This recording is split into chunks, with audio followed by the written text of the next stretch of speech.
Hello and welcome to Towards a Theory of Transformation for Complex Systems. I'm A. Rafael Johnson, Vice President of Inspired to Change, and I will be your host for this symposium. I'd like to give a few acknowledgments before we get started.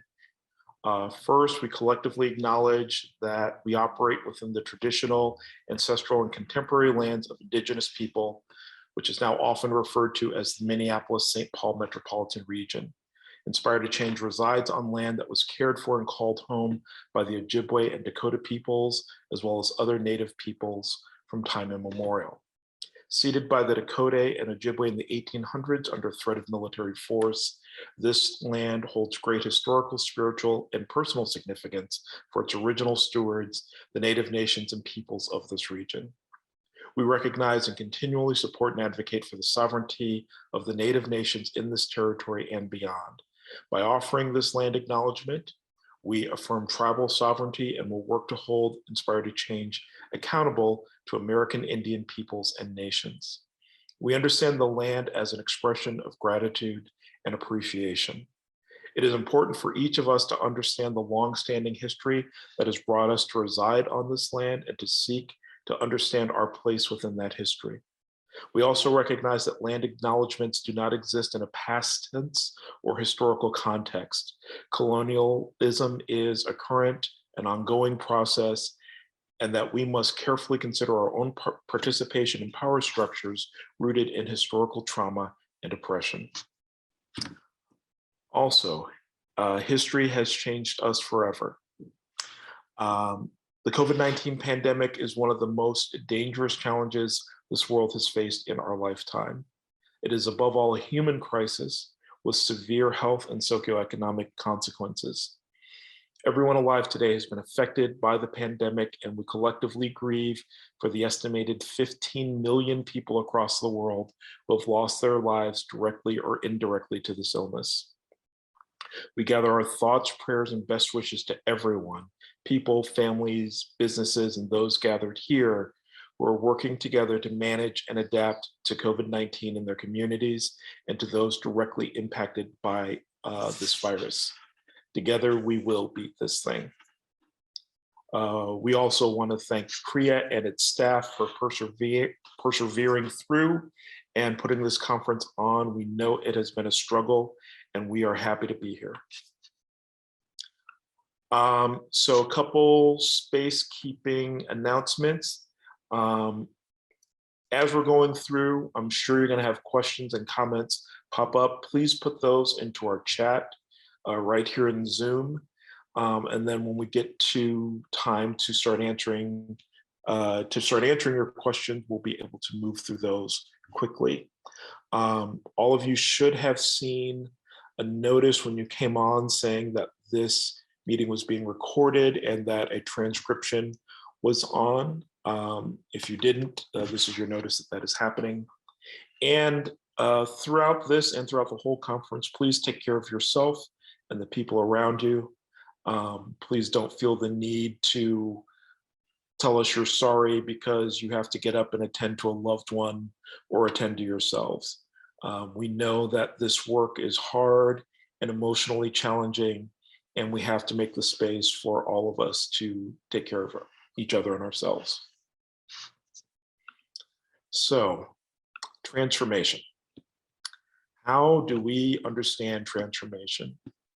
What is the role of transformation, or what is the role of evaluation in socially transformative work? And how do we measure or evaluate transformation? When the pandemic started, we at Inspired to Change and most of our clients were interested in equity. How do we as a society address or redress historical harms and make opportunities available to everyone regardless of their physical appearance, perceived gender or sexuality, and so on? At the time, that was such the thrust of our work that we considered having an equity-focused conference with our clients so they could all look at their different approaches to the question of equity. And then the pandemic happened. And then the murder of George Floyd happened. And then the January 6th insurrection happened. And all of that happened amid the chaos that was the last American presidency, ongoing climate disasters, the displacement of millions of refugees around the world, and economic upheaval. So as we began re-engaging with our clients and communities, a new sort of consensus began to emerge. Equity for many of our clients, and I think for us at Inspired Change, was no longer sufficient. We began asking what could come after equity, or what could go beyond equity. And I think we all realized, coming from different paths, that the systems that had gotten us into the chaos of last year were not going to be the systems to get us out of that chaos. That was a bit like saying that we had driven our car into a ditch, but now we're just going to step on the gas and drive right back out of the ditch. So we started asking, how do we change these systems? How do we transform systems constructed to cause harm and oppression into something better? How would we know a system had been transformed? What resources and what expertise would be required to transform a system? What kinds of relationships need to be in place for system transformation? And how do we know the transformation is sustainable? How do we know it is mutually reinforcing or self-reinforcing? And how do we justify the cost of transformation versus the cost of maintaining the status quo?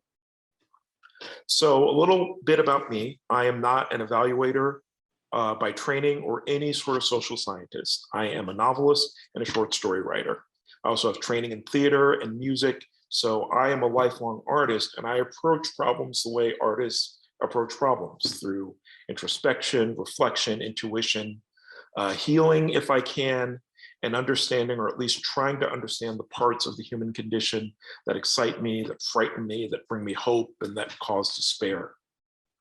So in thinking about how to introduce our topic of transformation, I thought about a field called Transformative Arts. And loosely defined, Transformative Arts helps individuals and communities find healing and empowerment through artistic expression.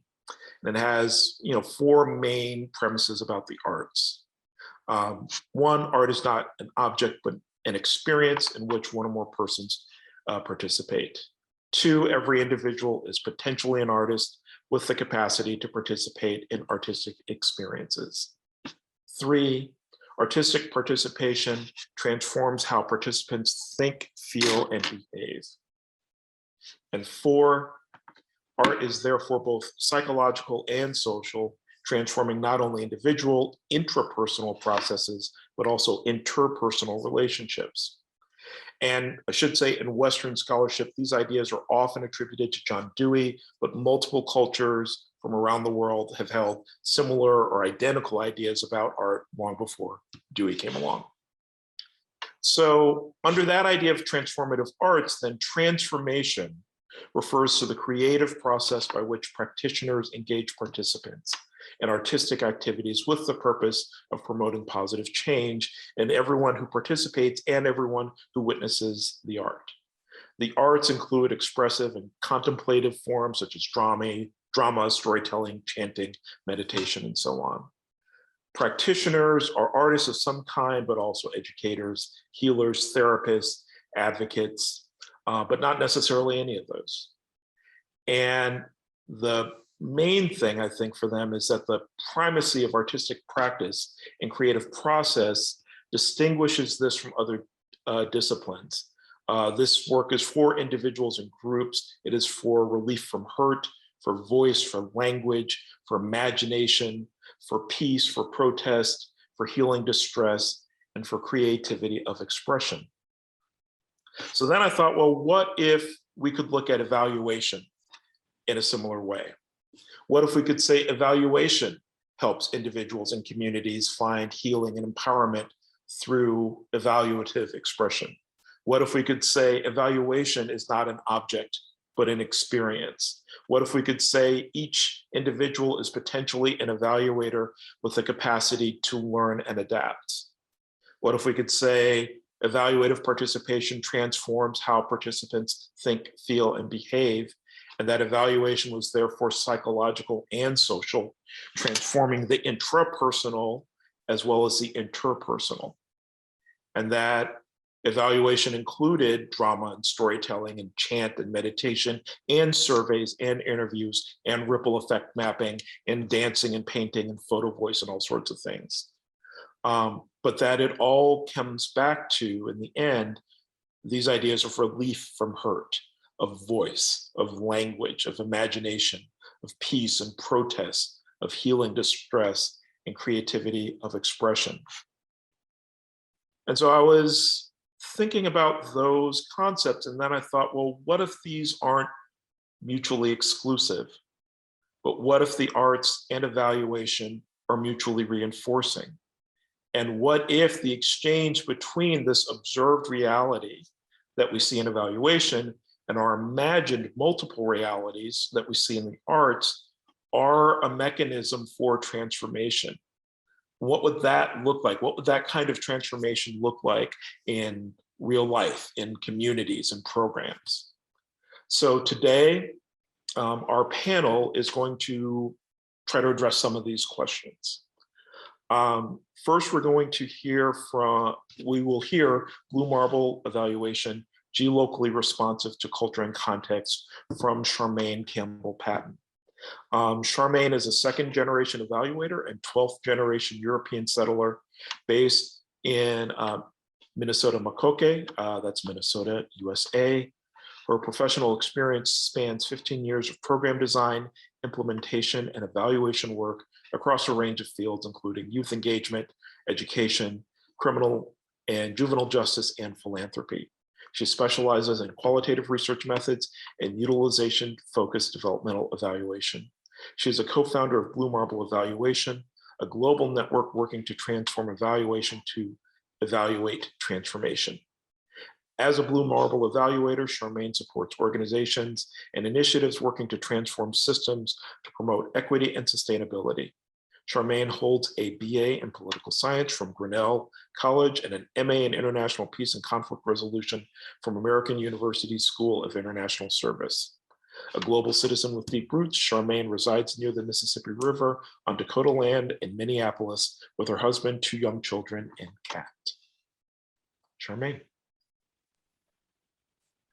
Thank you so much, Andy, and Inspire to Change for inviting me and the Blue Marble community into this space to talk about transformation. It's good to be with you all. I'm going to share my screen. Alrighty. So, Andy already introduced me, but this is, I like to just start with sort of a little bit of a personal introduction so that you know who I am and how I come to this work, because one of the big pieces of Blue Marble Evaluation is that we all have skin in the game, that none of us are outside looking in, that we are all on our Blue Marble together. So this is where I am coming to you from, as Andy said, in Minneapolis. The picture in the lower left is my daughter Cal and my son Jasper with their toes in the Mississippi River, which is about a mile from our house. I'm very close to Bedote, a sacred spot for the Dakota people. And that's me with my father, Mlk Memorial, who many of you know is the founder of Blue Marble Evaluation and utilization-focused evaluation. So this is an intergenerational project for us, a family affair, but also something that we see as deeply personal and something that we as a family are aspiring to really commit to social justice and believe that evaluation has a role in transforming the world towards a more restorative and equitable place. So I'm happy to be with Nora and Andy and Sandy and Mark and Mary to talk a little bit about how Blue Marble Evaluation fits into this. And as Andy said, kind of already set the context. Before I get deep into what Blue Marble Evaluation is, I wanted to kind of talk about where it came from, what it came out of. And so we all know that we're faced with multitude of global problems that transcend boundaries of all forms. And the definitions of the problems, the root causes are disputed, facts have become a matter of intense debate, and stakes are huge. And so looking at these problems across silos and across boundaries is the only way to tackle them. And this quote from Tanya Steele of the World Wildlife Foundation: "We're the first generation to know that we're destroying the planet and the last generation that can do anything about it." I don't know that it's true that we're the first generation to know that we're destroying the planet. I think there have been many that come before us that knew we were on the wrong path, but now it is our generation's responsibility to address that. And so looking at what that is going to take is what Blue Marble evaluation is all about. How is evaluation going to play a role in that? And if you visit the Mlk Memorial in Washington, D.C., the largest quote is this one: "Every nation must now develop an overriding loyalty to mankind, or humankind as a whole, in order to preserve the best in their individual societies." So this call for global thinking is not new, but something that has taken on increasing urgency in the face of today's pressing challenges. So how will evaluators respond to the call? Blue Marble evaluation is one of the ways that we're attempting to do that. Blue marble refers to the iconic image taken from space in December 1972, the first picture of the entire Earth, which was dubbed the Blue Marble shot. And Blue Marble evaluation calls us to think globally, act locally and globally, and to evaluate the interactions.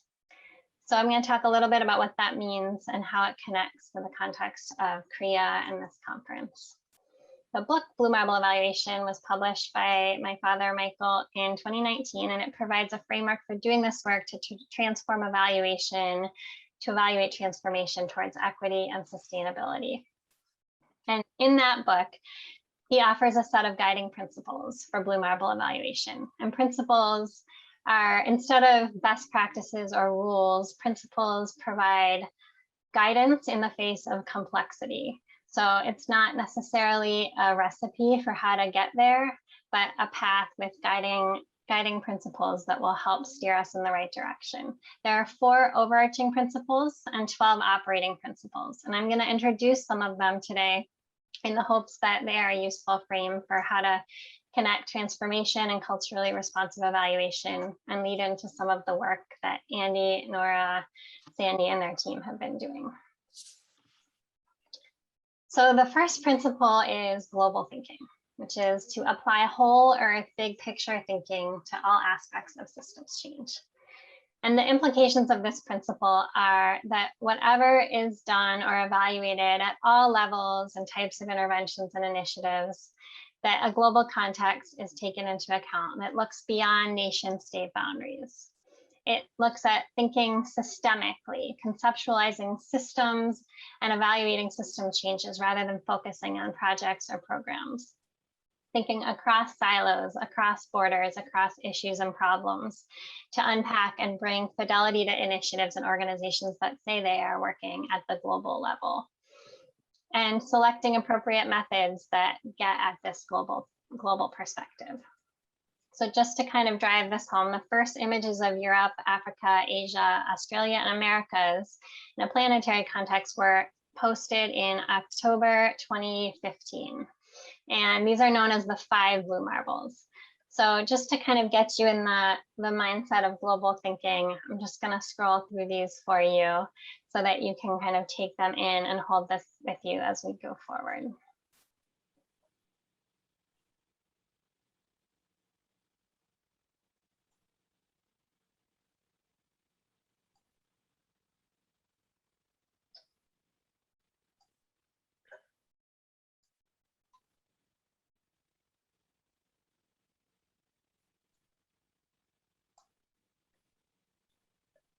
And this is a snapshot from the song I played in the opening. I didn't play it again since I had already played it, but this is a great song that's kind of like our modern version of We Are the World.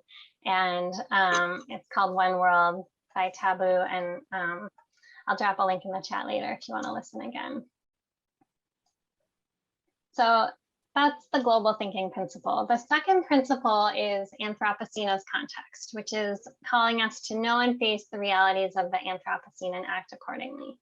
Andy has already framed some of this work that we're talking about, but I just want to go into a little bit more detail about what that means. It really calls on evaluators and those we work with to engage and understand the realities that we're facing in our current era.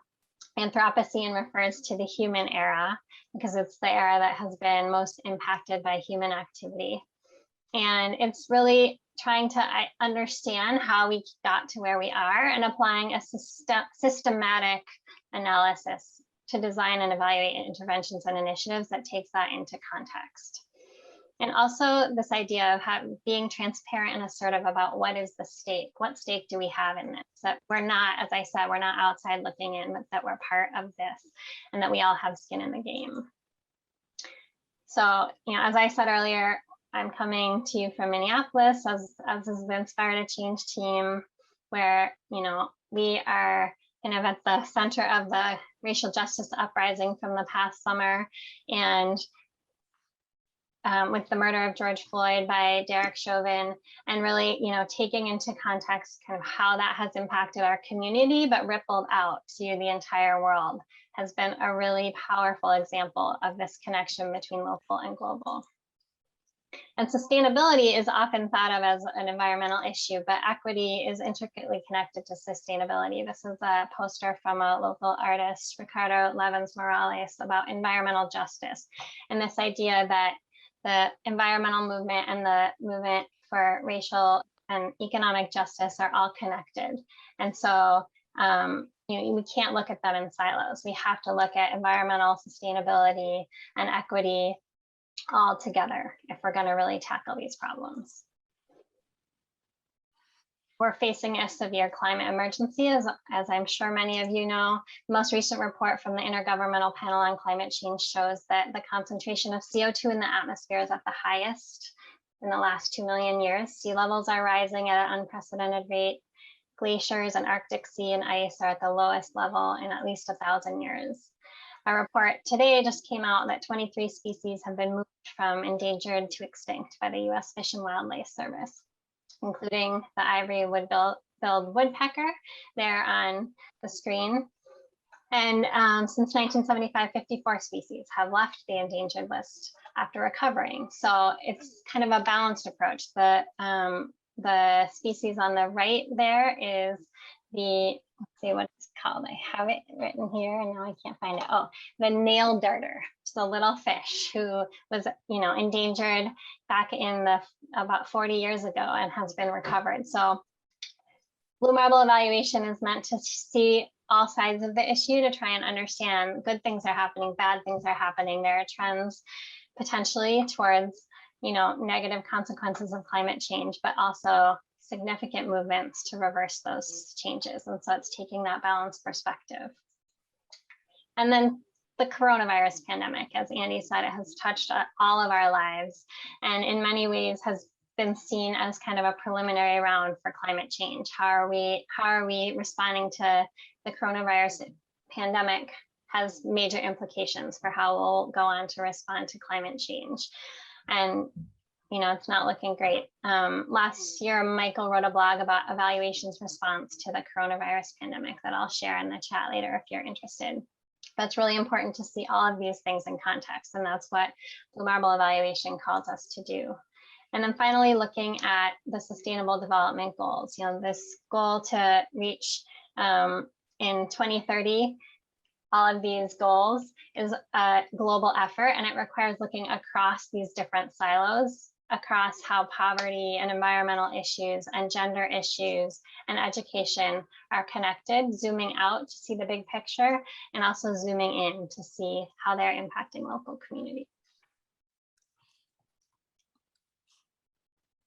And then we have the next principle is transformative engagement. So the premise here is that global anthropogenic problems are so severe and threatening the future sustainability of the planet that major and rapid systems transformation are needed.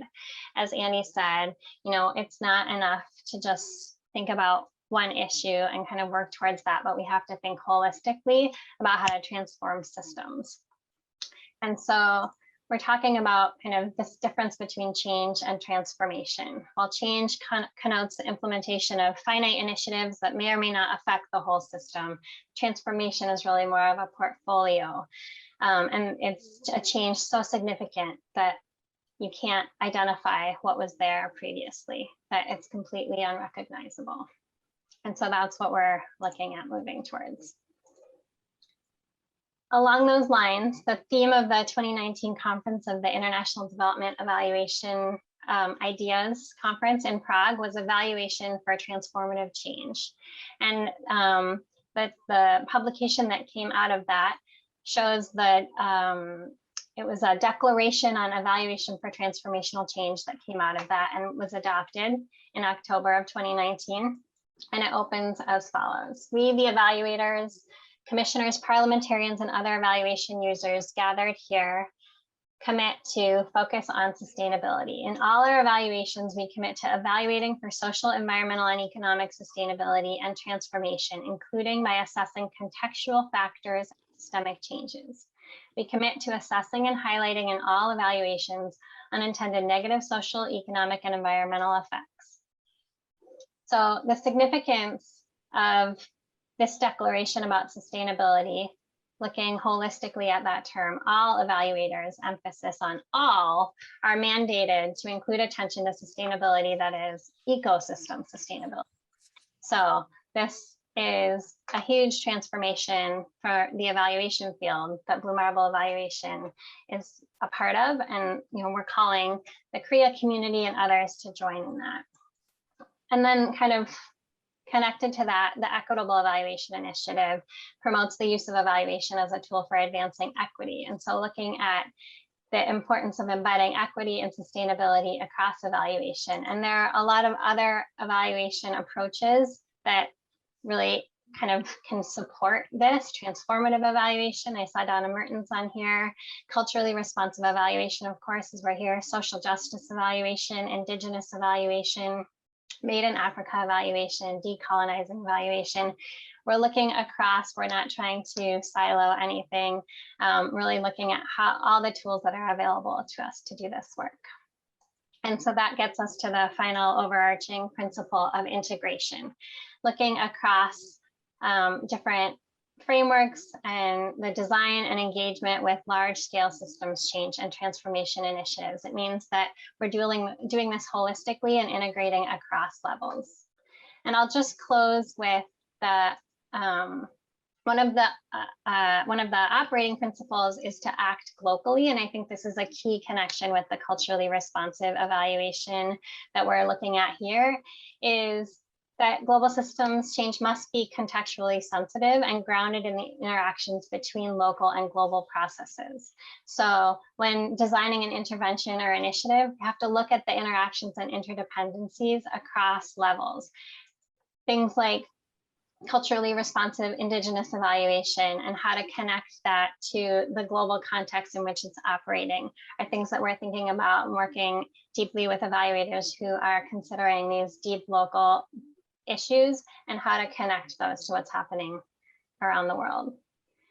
And so finally, this takes us to the idea of moving from a theory of change to a theory of transformation. And we're going to hear more about this from Nora and Andy and Sandy. But this idea that a theory of change is really more about a project or a program, and that when we look at transformation, it's a multidimensional, multifaceted, multi-level project initiative that cuts across borders and intervention silos, across sectors and specialized interests. And so this requires a systems transformation focus for both the design and the evaluation. And as Blue Marble evaluators, we are called to look at transformational fidelity, ensure that what is being called transformation is actually transformative. Not all programming is transformational in intent, and not all initiatives have a Blue Marble vision.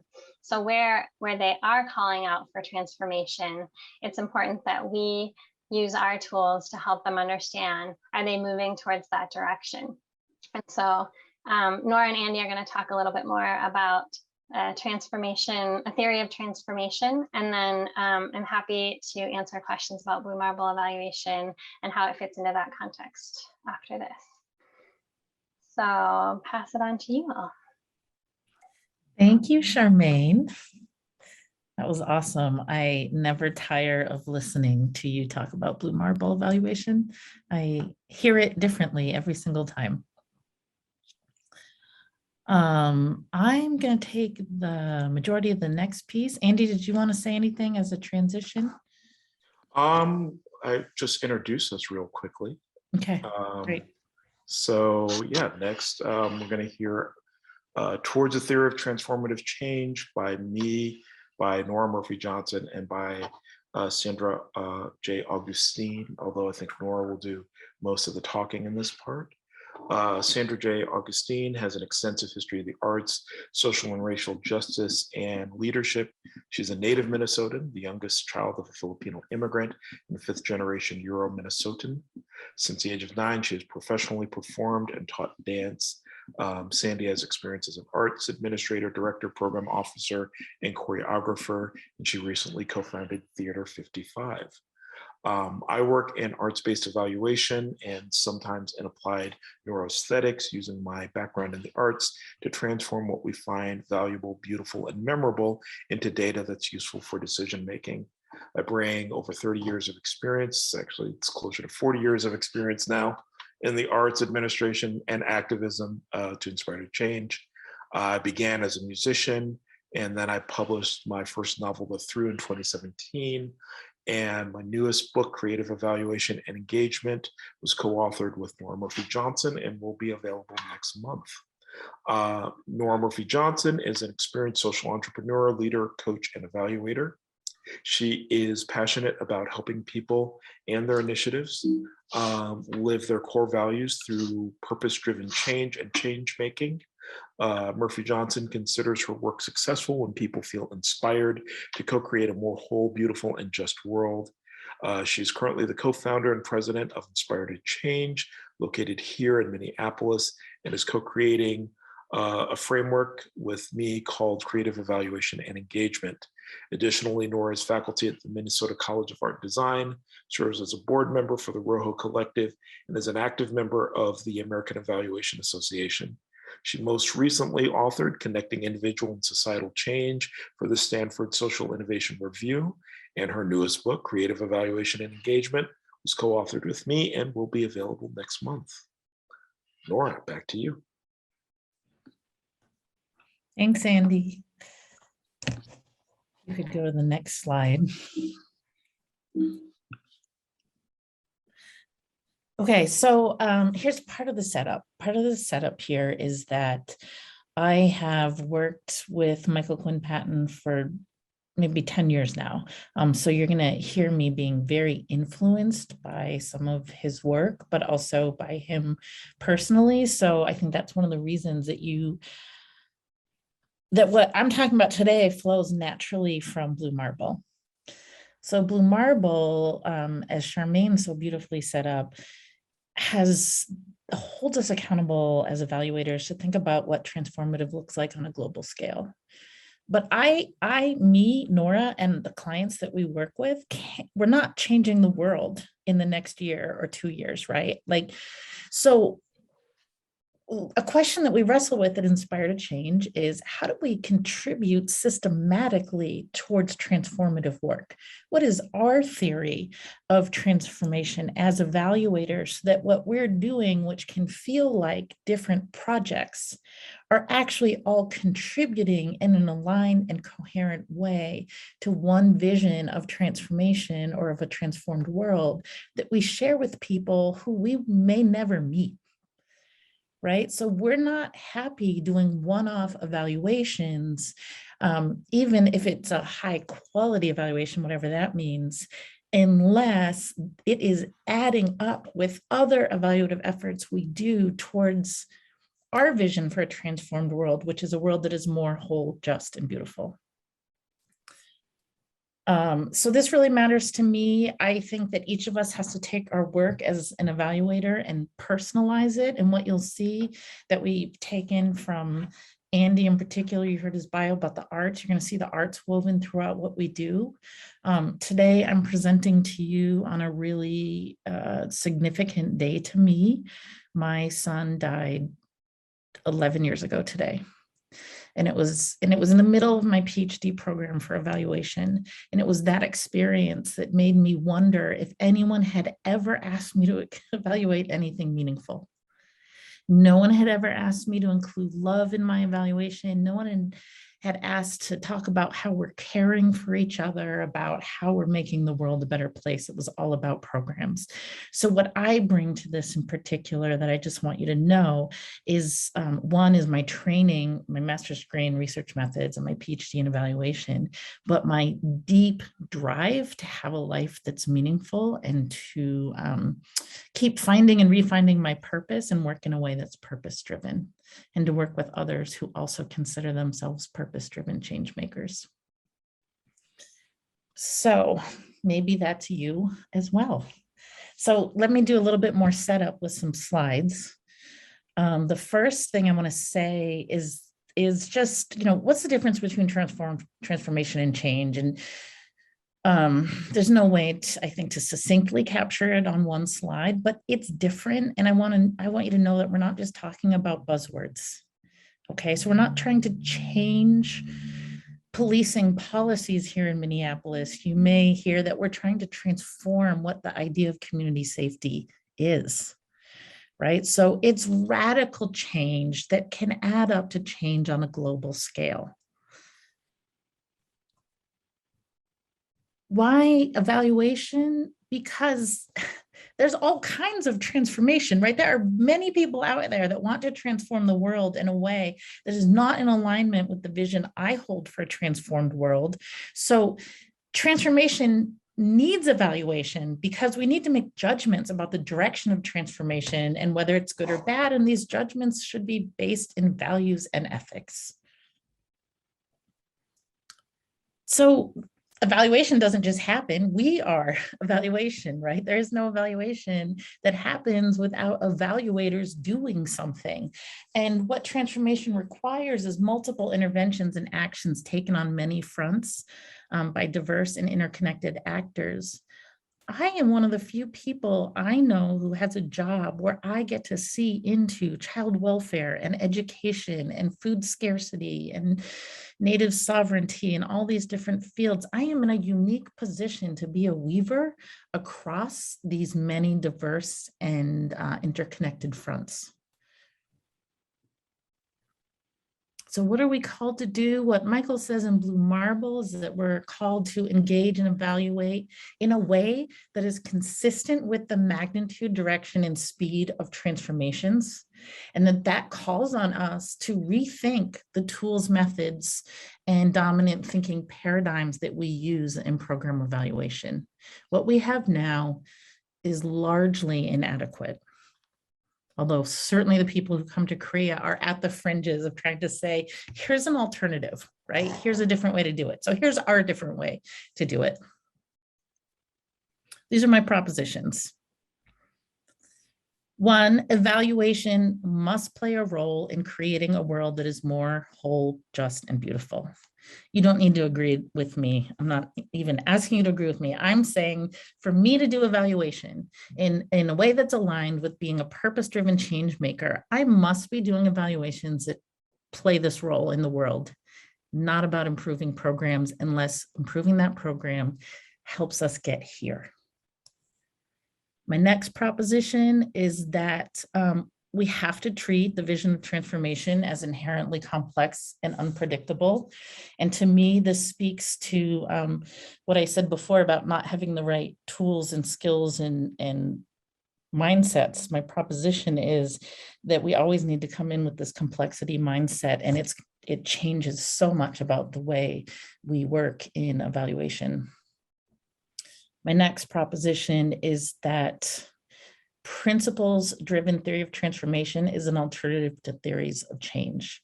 So the way that I've been working in the last 12 years is not to have a theory of change necessarily that is a number of boxes interconnected by arrows, but to have a cohesive and aligned set of principles that guide our decisions as we work forward towards a vision. We don't always know what is going to be in each of those boxes. We don't know what this transformed world looks like. We don't know what it means to live in a healed or equitable society. So rather than saying that we can look down the road and know what will appear in boxes, we say we are going to look forward with specificity as far as we can, and trust that when we go beyond that, that we have our principles to guide us.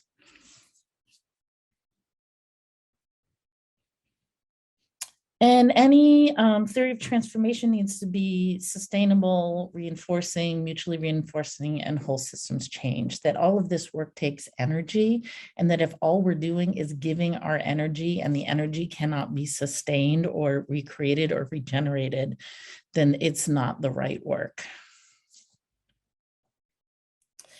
So the way that we work, our theory of transformation is something that we apply to all of our projects, all of our work, all of our partners, and they don't, well, you'll see, they can work differently than us, but this is what we bring to the table as an evaluation partner. So we have this theory of transformation that we apply. It's guided by evidence-based principles, and it illuminates a path towards transformative change and provides ways for each of us to work individually and collectively. There are 4 kinds of elements, Andy, if you could go forward. But what you'll see is, if you can go back a slide,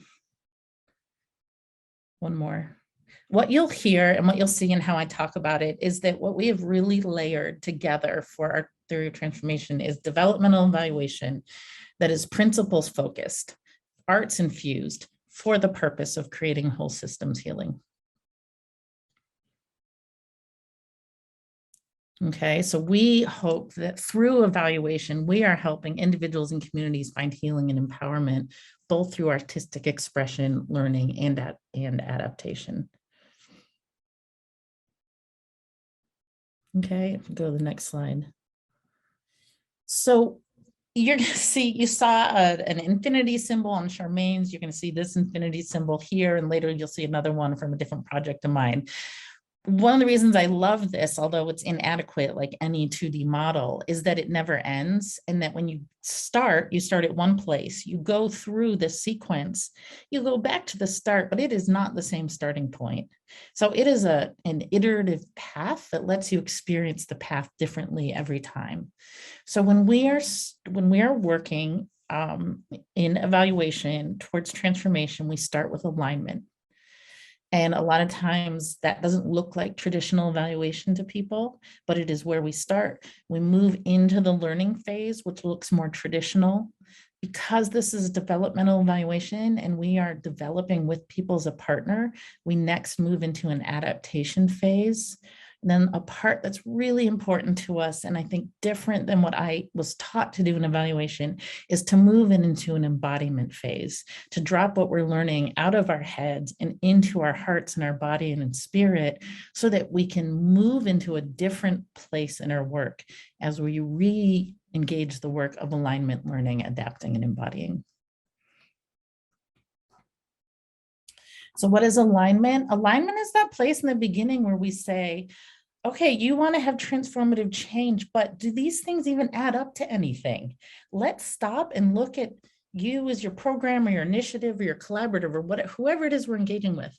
Do your mission, vision, assumptions, values, guiding principles, learning purpose, are they pointed in the same direction, or do we need to be doing some bringing together here of concepts, of work? Sandy, who you're going to hear from later, really changed me once when she said, we only have so much life energy. We have to be careful and thoughtful about how we use it. And what we've seen is so many organizations who did not have alignment of mission, vision, assumptions, working so hard to pull fragments together into something whole. And they're leaking out their energy all over the place and not getting to the kind of change that they want to get to. So we talk about alignment, and that alignment doesn't just happen in a vacuum, but that it's rooted in place, and that there are implications for language, for power, and that we want to be thinking about alignment from different perspectives. So when we talk about like specifically what does alignment mean, these are the 4 things that we do with our clients. We make sure that we're articulating a vision, defining a purpose, illuminating the important and relevant contexts, and identifying guiding principles. Next, we move into this learning phase. And like I said, this is where people often think of the traditional domain of evaluation. So, but we're having these independent plans of action. What are we going to do? Of learning? How are we going to gather data and evidence, shared inquiry, co-creating methods and sense making. So there's this whole phase of saying, what do we need to learn? How do we need to learn it? Who's going to make sense of the data? How are we going to make sure that we have time to reflect so that we can figure out what it is we need to know from what we've learned to move into this next phase, which is adaptation. So in this learn phase, we're crafting questions, gathering evidence, making sense of what we see, and surfacing these actionable learning edge insights. The third phase that we move into is to develop further whatever it is that we're developing, because partially this is a developmental evaluation. We're developing what is our next wise action? Where do we need to be building or deepening these relationships that help us get to where we want to go? How do we need to adapt our learning plans so that we can answer the next important and meaningful questions? And then how do we adjust resources accordingly so that we can support this shift in our work and in our development? And so the specific steps that we take in this phase is to make sure we're engaging with the journey orientation, which is, not from the beginning of the project to the end, but like where we situated in the arc of time from ancestors to descendants. We want to evoke, which is to embody through evocative playback. And we want to make sure that we're really holding that time and space for reflection. And our final phase we call embody. And in the embody phase, we're really making sure there's this full sensory knowing. So learning is often head-based, but the things that we think we learn in our head sometimes feel different or mean different things to us when we experience them in our body or in our spirit or in our relationships. So we won't want this to be a cognitive exercise. We want to take what we're learning and adapting and experience it in a full sensory way while we care for each other. And what we do then is we don't jump all the way to a transformed world, but together we move from where we are to one adjacent possibility to the next, trusting that this process is going to keep moving us closer to our vision. So the elements of this step that we always employ are prioritizing relationships, tending to wellness throughout, and always looking at how we move into those new, recognize and move into those new and emergent possibilities. Now that gets us back to the beginning. Just if you think back at that cycle, okay, we've moved into a new possibility. How do we align ourselves here? Do we have the same vision? Have we learned anything about the principles that we need to adapt, right? And so we move back into the cycle. For definitions, I just want to say that what this means for us is that we need to redefine how we think about all of these words. And we have a blog post coming up soon where we talk about this, but we want to use the same concepts, but claim them differently. So our takeaways, I'm just going to give you some high-level takeaways. One, our theory of transformation and the principles and vision we hold should be aligned with our clients. They are not identical. They never will be identical. We don't need them to be like us and we don't need to be like them, but we need to all be pointing in the same directions in a way that have shared values and alignment. The principles that we use to guide our work, and they're incredibly powerful and that we apply to everything we do, are be and become, remember and create, learn and unlearn, and disrupt and liberate. And these principles for us provide tension. They're often in tension with each other, but the tension holds the energy that lets us keep moving forward. And they provide the signposts when we're not sure where to turn next. This work is nested. It is not something that's done. Like Charmagne said, we all have skin in the game. None of us are on the outside looking in. So we're always thinking about these nested layers of change from the individual to an organization, to a sector, to a society. And this is a theory of change from a well-being project that I was the lead researcher on. And I have found this nesting to be true over and over again.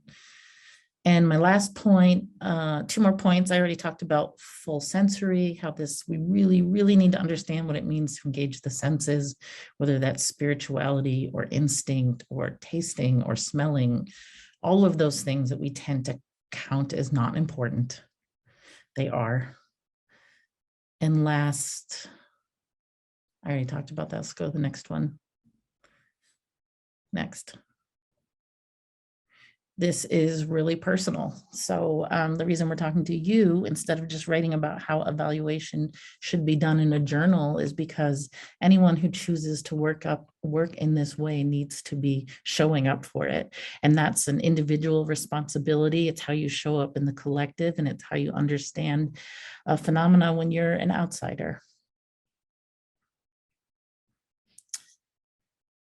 So next we're going to hear from Mark and Mary from the Ghr Foundation, and Andy will introduce them, I believe. But what's really amazing is that I talked a lot about how we have to have clients and projects and partners who are aligned in the way that they think and work, so that we can bring our theory of transformation in partnership with their thinking about the work. And GHR has been an amazing and aligned partner over the last few years. And so Mark and Mary from GHR will talk about what their work looks like. And I hope you can hear how work in the way that they do it is really aligned with what Inspired Change and Blue Marble have been talking about.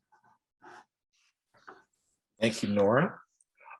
So we are going to hear next principles-driven responsive philanthropy, building bridges across communities for peace, prosperity, and the planet from Mary Dawson and Mark Guy at Ghr Foundation. Mary Dawson is a program manager supporting the Interreligious Action Portfolio and supports the Alzheimer's Prevention Initiative and Bridge Builder Challenge, in which she leads an effort to incorporate a principles-based approach. In this role, she contributes to design and implementation of monitoring and evaluation systems, manages the grants process, and assists in strategic programming efforts. Prior to joining GHR, Mary served as a program administrator in the Public Health Trust in Oakland, California, and has more than 25 years of experience in grants and program administration, working both overseas and domestically. Mary currently serves as a master gardener with the Extension Office of the University of Minnesota. I never knew this, Mary. And has lived in Russia and Uzbekistan, working with environmental and health activists and non-governmental organizations. Mark Guy is a senior program officer with GHR Foundation's Children and Families Initiative. Mark supports GHR array of partners in Cambodia and Zambia who are working collaboratively in each country to strengthen social welfare systems at local and national levels and prioritize family and community-based care for children. In addition, Mark has served multiple terms as the steering committee chair of Elevate Children Funders Group, the leading global network of funders focused exclusively on the well-being and rights of children and youth. He's also an active member of the Evidence for Impact Working Group within the Transforming Children's Care Global Collaborative Platform, an interagency forum with the ambition of setting collective priorities and achieving collective impacts for the children's care sector. A global development professional with over 15 years of experience, Mark previously split his time between GHR and its sister foundation, Better Way Foundation, supporting community-led Indigenous language and cultural revitalization, early childhood development partnerships in 7 different Native American communities, as well as advancing a collective of partnerships with various local nonprofits in Tanzania and Lesotho. Prior to his time in philanthropy, Mark served as the Africa Regional Coordinator for the Water, Sanitation, and Hygiene Program at PATH, a global health nonprofit organization based in Seattle. His primary responsibilities included managing a portfolio of WASH initiatives in multiple East African countries, expanding the reach of WASH innovations into additional geographies. And Mark is a 2018 alumnus of the Georgetown Leadership Seminar at the Institute for the Study of Diplomacy at Georgetown University Walsh School of Foreign Service. Mark earned a bachelor's degree in mathematics and economics from St. Olaf College. Take it away, Mark and Mary. Thank you, Andy. Thanks, Nora. Thanks, Charmaine, as well, for all of your comments. It is an honor to be with you all today. It's kind of hearing all of you speak puts in perspective kind of what an honor is to be as a part of this discussion. But really excited to share, I guess, a little bit based upon what Charmagne has presented and what Nora and Andy have talked a little bit about. Basically, I guess, just our experience of trying to work in this type of a way, which has also been a new experience for those of us at Ghr Foundation. So I will kind of take the brunt of the presentation, but Mary will chime in and chip in where she sees fit. And Mary, welcome you interrupting me wherever you see it appropriate. So what really I hope to talk about, as you'll see here on the next slide, is really kind of cover a few things today with all of you, and that's to talk about really kind of where we put this idea of doing evaluation in a different way to use within Ghr Foundation. And that was within our Bridge Builder Challenge program, which was a 3-year program lasting from 2017 to 2019. So provide a little bit of an overview and a background there, but then walk you all through really the evolution of that process and how our principles-based approach really took a winding path through those 3 years, and then what we learned from that, what really came from that, what we still are really kind of learning from in all of this as well. And so really excited to dive in. So next slide is really just a chance to give you that overview of Bridge Builder and the origins of it.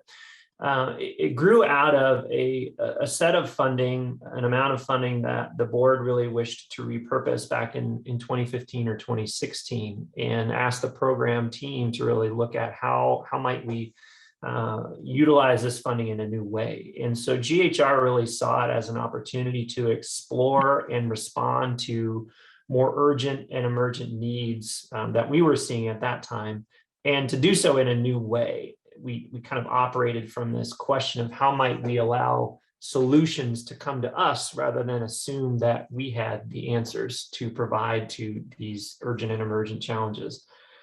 We wanted to find transformative ideas that would change the trajectory of entrenched problems, that would consider adaptive sustainability and really bring together unlikely partners. And though even though we would have short-term engagement with these projects and these grants, this was a time-limited initiative that we were undertaking, we still wanted to work with our partners on systems change. We knew that these complex issues were interconnected. They were not separate from each other. And this all grew out of, at that time, this notion from Pope Francis in 2016, who said, we must build bridges, not walls. And so we thought about how might we create opportunities to connect issues, to bridge between issues and bring about radical ideas and radical change. And we undertook this with what we call the design build approach that really stems from our founder, Gerald Rautenhorst, who started his own entrepreneurial business, the Opus Group, which still exists today, really embracing that approach that he took in our philanthropy, which really takes flexibility into account, but also we wanted to challenge our traditional method of grant making to branch out into new ways of doing things, while still trusting that learning, adapting, growing would emerge through a process of collaboration and forming new partnerships. And in all of this, we didn't really have a full sense of the finish line, of where we would be at the finish line, when we would get there, what it would look like. But we had this strong feeling of, here is something that ought to be tried. And so we embarked upon this 3-year journey with OpenIDEO, our challenge partner in Inspire to Change, in 3 years of these open challenges. And really we're able to establish a community, a virtual community of change makers that grew to over 30,000 individuals that spanned 185 countries, and sourced ideas bridging between peace, prosperity, and planet, as you see here in this slide, in our first 2 challenges, 2017 and 2018. On the next slide, you see the challenge question that we used, which was slightly different, but also held this notion of bridging, this nature of bridging. But in this case, it was one focused on building bridges between people, specifically people on the move and others in various communities in which they find themselves, which we called neighbors for this challenge. But still drawing out the importance of human values such as dignity and a future of promise. And with the resources that we had available, we were able to fund 3 cohorts of 5 top ideas from each challenge, which you see on the next slide in 2017, 2018, and 2019. And beginning with that first cohort in 2017, as we looked across these diverse partners that we had decided to fund, we were not sure exactly where the common learning ground was between them. We had a project that was about ethical small-scale gold mining in the Democratic Republic of Congo, and a project around tree planting drones in a coastal area of Myanmar, and a project, for instance, with 2-generational early childhood development and economic strengthening and opportunity for families in the south side of Chicago. And you see just the full spectrum of where those things fall geographically, issue-wise, contextually, et cetera. What we did see, though, was an opportunity to utilize Bridge Builder to think about success and think about these projects differently, as well as the role we should have as a funder in the evaluative process. That is more of as a listener and a connector of concepts, rather than a definer. And so we were faced with this question of how might we try to evaluate extremely different projects operating in disparate parts of the world with very different cultures and very different contexts. And we knew just trying to look at outputs from each project would not create this connection and this learning between those projects and their work that we were seeking. And so this is where developmental evaluation, Nora, Andy, the Inspire to Change team, and our journey with principles-focused evaluation really began. But before we get into that, one thing I do want to talk about as we move to the next slide is that this really was a very different way of working with Bridge Builder for Ghr Foundation. We were working in unfamiliar territory with unfamiliar partners in unfamiliar issue areas, rather than our typical way of working, which is taking time to build relationships, to invite relationships instead of doing an open call, and really kind of building our knowledge of context, et cetera, before we make investments in issues. These grants were structured to be one time. They were structured to be shorter term, only up to 3 years. Rather than what we often do, which is long-term relationships that can span a decade or more with single partners in specific countries. And lastly, our board had only committed to 3 years for this program, rather than some of our projects and initiatives, which also kind of have lasted for a decade or more. And so we were, really needing to see how could we generate tangible learning in a short period of time, so that we could understand really what this work led to. And so where we found ourselves on the next slide is, in all of this, was being in this unfamiliar territory, but it was just fascinating nonetheless. And we had this strong desire to learn about and understand what we were seeing, what we were sensing, what really was surrounding us in all of this work. We believed we had something unique and potentially powerful in Bridge Builder, but we just couldn't put our fingers on it and exactly what it was. And so principles-based developmental evaluation really helped us to bring structure to everything in front of us, to everything surrounding us, to sort and make sense of it all, so that we could learn about it, we could better define it, and then be able to understand how we could share it more broadly in a way that would be useful for ourselves and for others as well. So needing to bring kind of coherence to this diverse set of projects, working on systems change in a variety of ways and to change a variety of systems, it took a long time, and it took a lot of steps along the way. What you see here is kind of the full timeline of our journey, and multiple kind of waypoints that we hit on as we went.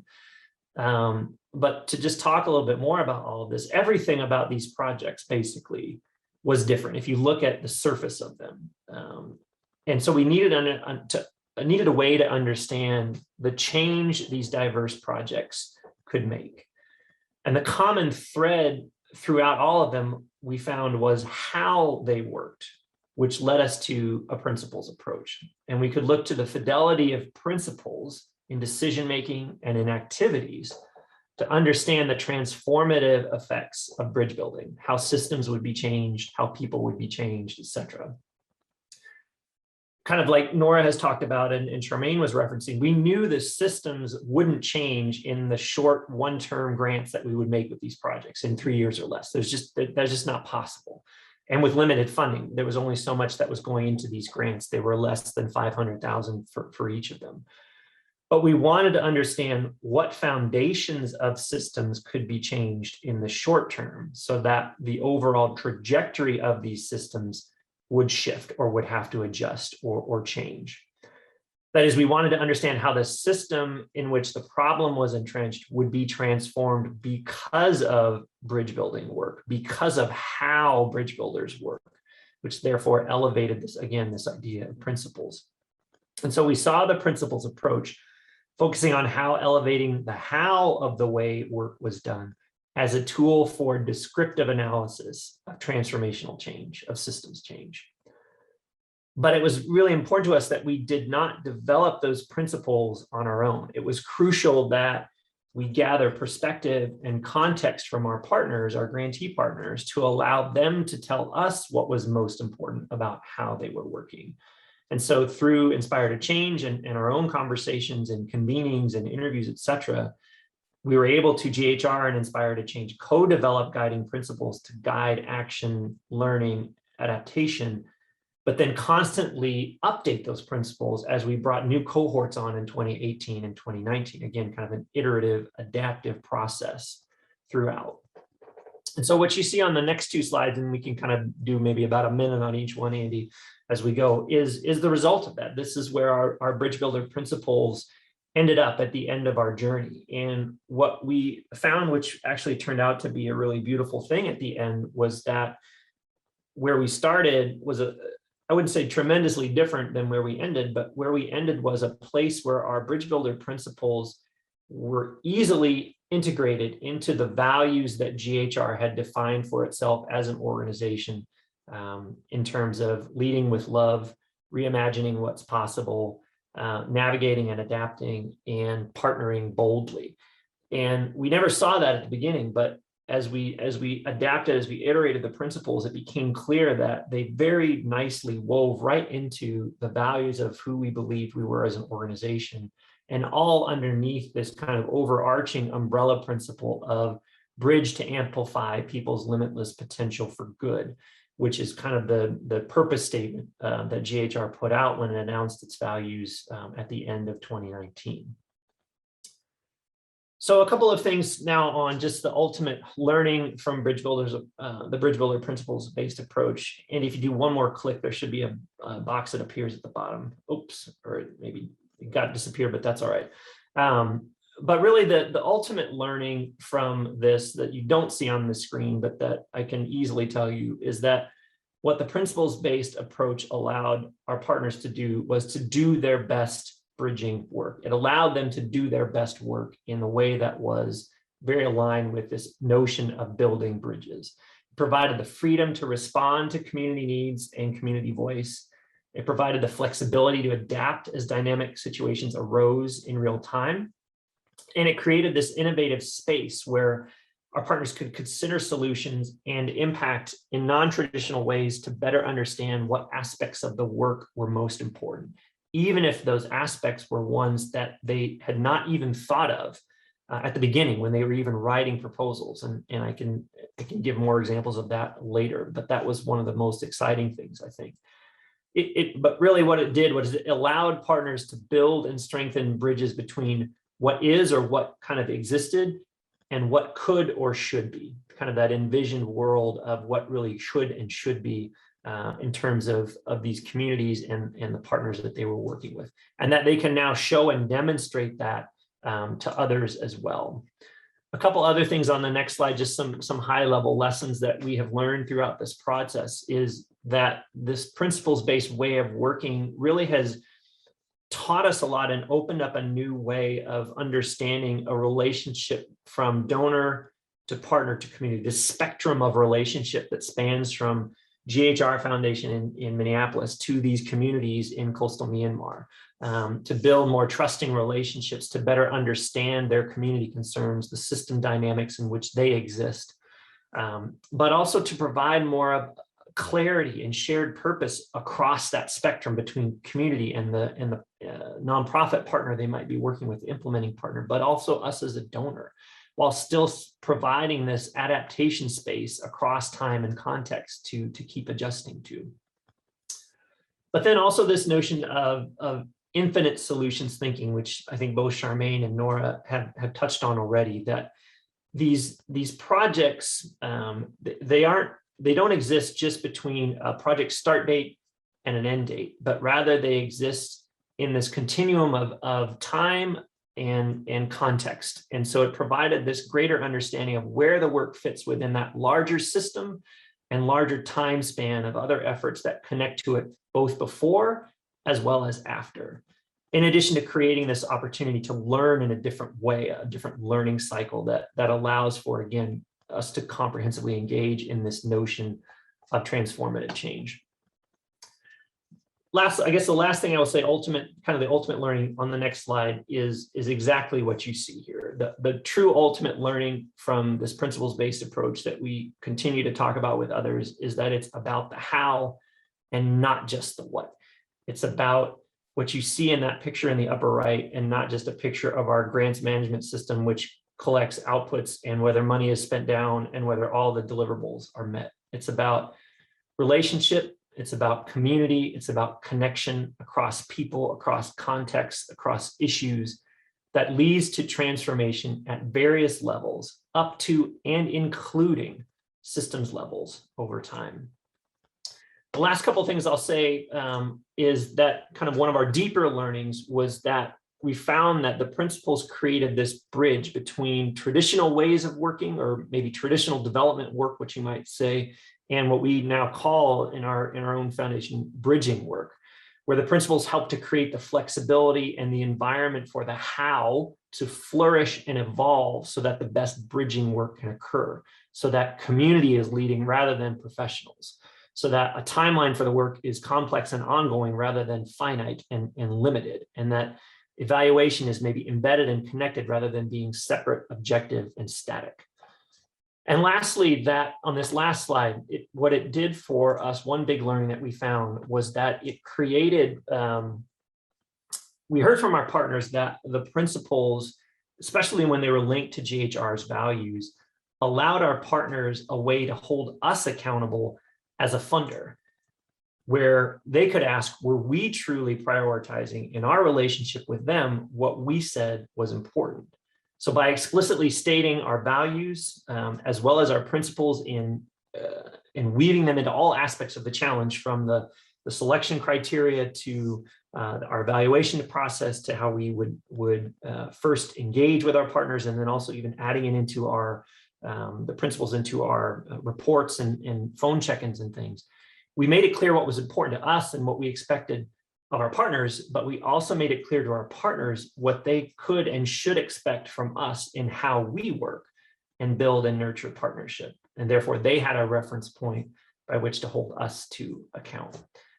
So I'll stop there, but obviously happy to answer any questions or engage further on all of this. But again, thanks to the Inspired Change team and to Blue Marble for letting us be a part of this conversation.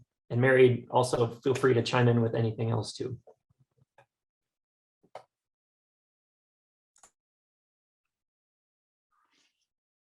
Well, thank you. Thank you all so much for that. So we've got just about a little less than 15 minutes left. And so we're gonna do a quick activity led by Sandy with our team at Inspire to Change. Thank you, Andy. Thank you, everybody. Hey, hey, everybody. If we were in the real space and real proximity with each other, I would say, hey, everybody, and you would say, hey, what? So if I say, hey, everybody, could you say, hey, what, by turning your cameras on so we could see your beautiful faces and what you look like on this blue marble on this day? Thank you. Thank you. Mahatsanet. Salamat. Gracias. Thank you. Thank you. Thank you. Yeah, wherever you are. Okay, so I'm just going to ask us to, for 1 second, transform your body. Just stretch it for a second. This is a lot of information. We've been processing a lot through our visual cortex. Transform something in your body, some way that you are sitting. I don't know. It could be your toes. We don't have to see it necessarily. You could make it big. It could be off screen. We're trying to digest a lot of information. So know that twisting helps you digest.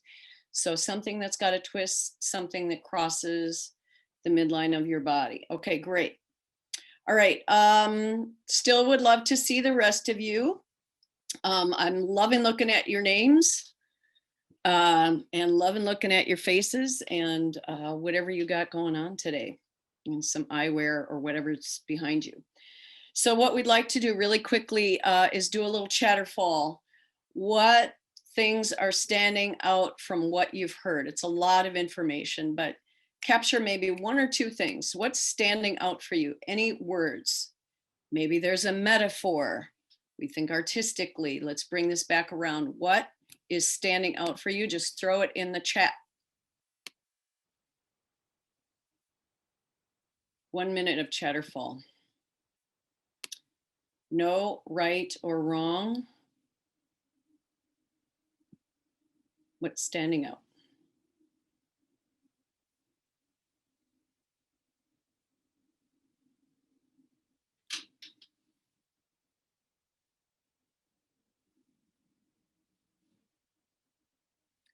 Transformation, global connections and responsibility, sensory, principles-based, eval, transformative, meaningful change, community-led. Yes, thank you. The difference between theory and transformation, that it's generational work. It may be generational work. We are at this place in 7 generations in the arc. What are we taking from the past and what's meaningful to bring forward? Yeah. Okay. Thank you. For those of you that haven't unmuted your cameras yet, what our hope was for a moment was to put us into small groups of maybe 3. Rosetta and I have been commiserating behind the scenes to figure out how many groups we might have. So what we're going to ask, here are the questions. How do you make meaning of all of this in your own work? In your corner of the blue marble, what does this mean for you? And what's possible? Okay. Take maybe 30 seconds to just write, and then we're going to throw you in small groups for a couple of minutes so you can have an exchange, maybe 3 minutes, and then we'll come back and answer any quick questions. So what is this? How would you make meaning in your own work given this presentation? What's possible? Those are the prompts, but you might bring up other points, okay? Rosetta, you have the magic breakout room. Yes, we're ready. Here we go. See you in 3 minutes.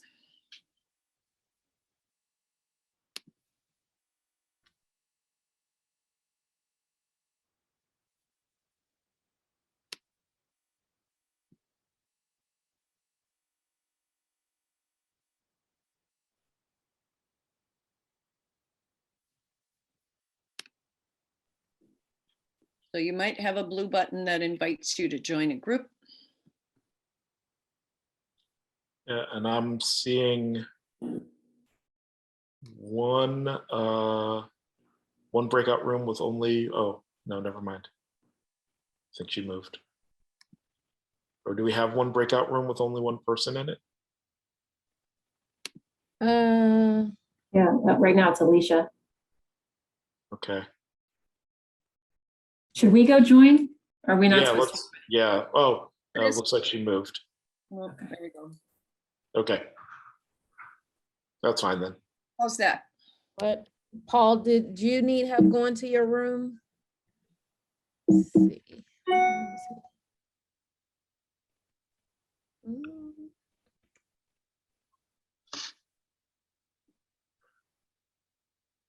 Making sure. Paul may have stepped away. Okay.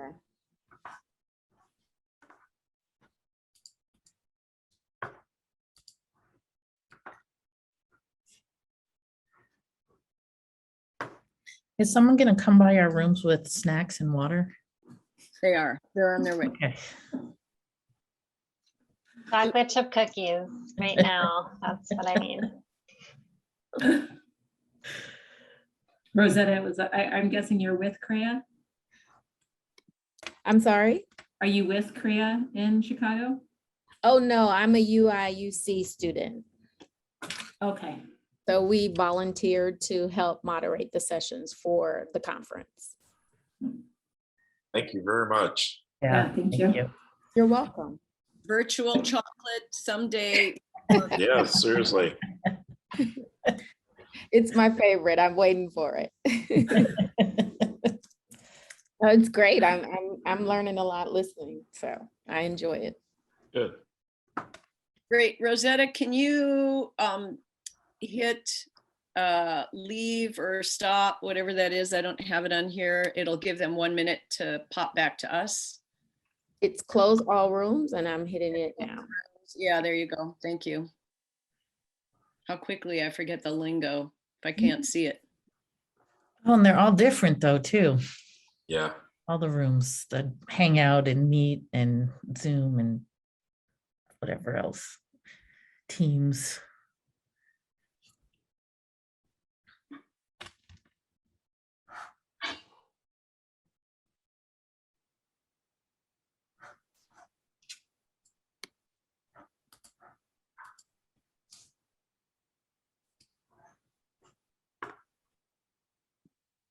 Time really flies, doesn't it? When you're talking evaluation and transformation, it flies like a bird. No one's ever said that about evaluation before, Sandy. Thank you. There's time for everything.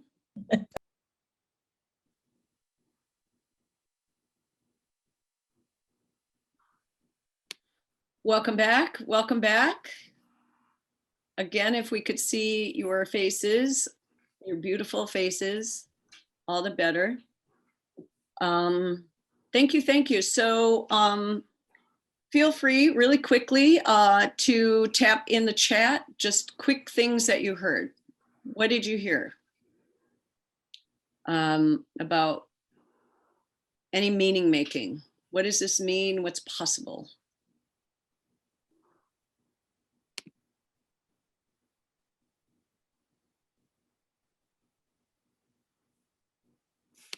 Maybe you barely got there and you said hello. I haven't seen you in 2 years. You look great.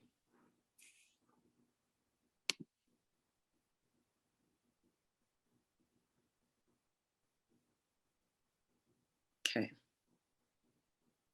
Let's say you could tap it there. And then I'm going to also ask, since we have all the presenters now with us still, what questions came up for you? Finding more resources about how to develop a TOT with participants. Thank you for that. That's from Alicia.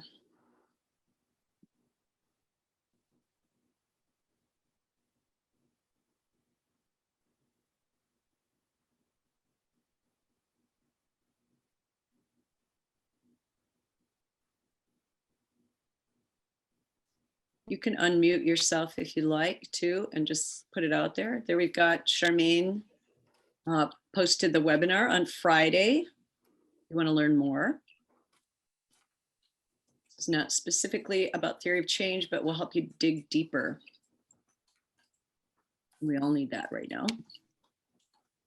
Tools to dig.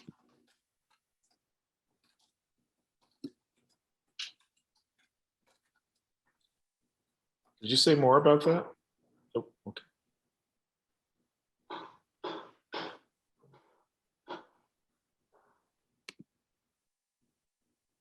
talk about healing a lot, like a lot.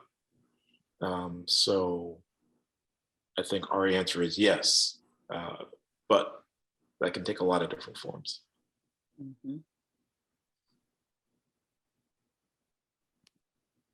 And Nora, I feel like the bridge builders, like that came up as something they wanted to be able to watch because there had been historic harm in a lot of the communities where they were active. Historic and present day. I mean, there is no space where we're working towards justice where there hasn't been or isn't injustice, which sends shrapnel all around in the form of hurt and loss and trauma. So I think that none of this transformative work happens without healing. And for us, that path, I kept saying whole, beautiful, and just world. For me, the path of becoming whole is a healing path.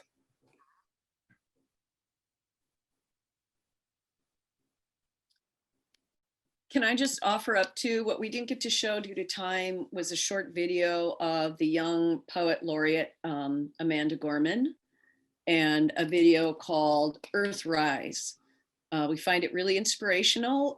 I'll throw out again the role of the arts, the role of the artist, the role of the griot, a storyteller in our own communities to help bridge transformation, help us think differently about what stories come forward, how stories come forward, the necessity of stories coming forward. Thank you, Andy. He just threw it down in the chat. There's a YouTube.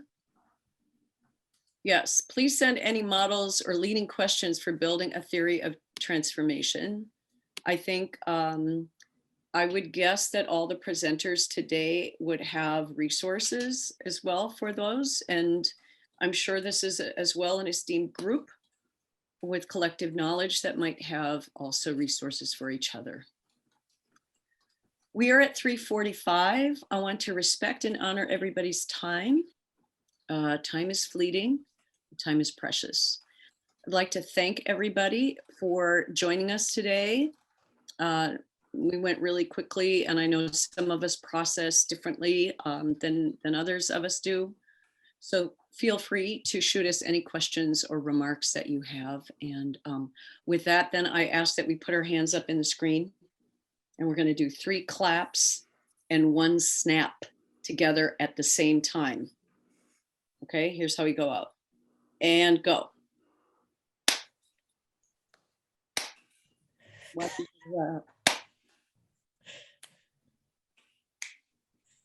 And that's what it's all about. Thank you, everybody. Thank you. Andy. Thanks, Bye. everyone.